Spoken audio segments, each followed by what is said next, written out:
তো আলু ভাজা বসিয়ে দিয়েছি, আর দেখো আলুগুলো একদম ডুমো ডুমো করে কেটে নিয়েছি, নিয়ে ভাজা করছি। আলুগুলো লাল লাল করে ভেজে নেব। তো এটা হচ্ছে মাংসর আলুটা আগে ভেজে নিচ্ছি। আর এখানে মশলা নিয়ে নিয়েছি। আর মাংসটা আজকে দেখো একদম ছোট ছোট করে কেটেছি। তো আজকে মাংসের পিসগুলো একদম এরকম ছোট ছোট সাইজ করে নিয়েছি। মাংসটা সলিড, তার জন্য আমি মাংসের পিসটা এরকম ছোটো ছোটো করে নিলাম। তো আজকে একদম মাংসটা কষা কষা করে রান্না করবো, আর এরকম করে পিস করে নিয়ে কষা কষা করে রান্না করলে খেতে ভালোই লাগে। তেলটা আজকে একটু বেশি দিলাম, মাংসটা কষা কষা করে করব, তার জন্য তেলটা একটু বেশি দিলাম। দিয়ে দিচ্ছি একটা তেজপাতা, দিয়ে দিচ্ছি পেঁয়াজ কুচি।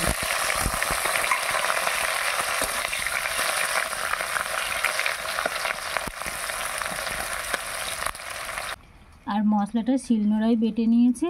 আদা, জিরে, রসুন, শুকনো লঙ্কা, পেঁয়াজ বেটে নিয়েছে। আর হলুদও দিয়ে দিয়েছি, নুনটা পরে দেব। আর কষা কষা করে মাংস রান্না করলে উনুনের জ্বালাতে, আর তাতে যদি শিলনোড়া বাটা মশলা দেওয়া যায় তো স্বাদ হবে দ্বিগুণ। তো তার জন্য আমি শিলনোড়ায় মশলাটা বেটে নিলাম। পেঁয়াজগুলো হালকা করে ভেজে নিলাম। এবার দিয়ে দিচ্ছি মশলা।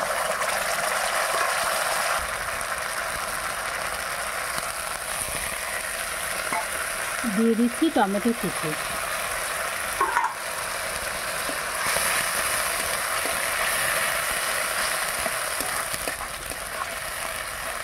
মশলাটা অল্প কষতে কষতে চিকেন দিয়ে দেব। এবার আমি চিকেন দিয়ে দিচ্ছি।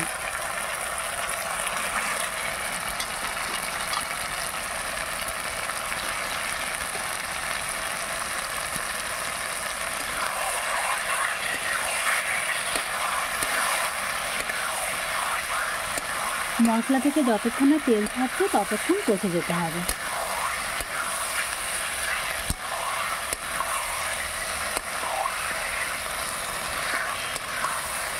আর কাঠের জালে চিকেন কষা দারুণ লাগে খেতে।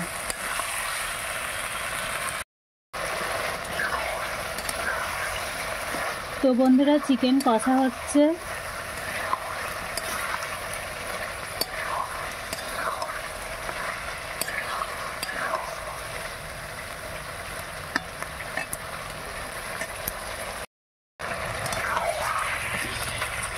আলুগুলো দিয়ে দিলাম। এবার দিয়ে দেবো নুন, পরিমাণ মতো নুন দিয়ে দিলাম। আরও কিছুক্ষণ খুব ভালো করে কষে নেব।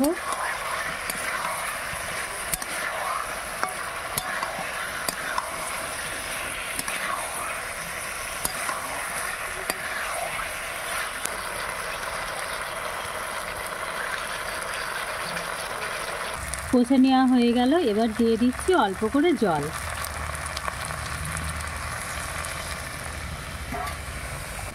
মাংসটা হবে একদম কষা কষা, তার জন্য জলটা অল্প দিলাম।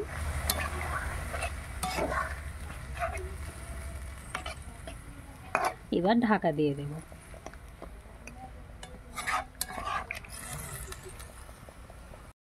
তো বন্ধুরা, রান্না হয়ে গেল একদম কষা কষা চিকেন, আলু দিয়ে কষা কষা চিকেন রান্না হয়ে গেল। এবার নামিয়ে নেব। তো বন্ধুরা, আজকে এই পর্যন্ত। পরের দিন আবারও তোমাদের সঙ্গে আসবো, আবারও একটা নতুন রেসিপি নিয়ে। সুস্থ থাকো, ভালো থাকো।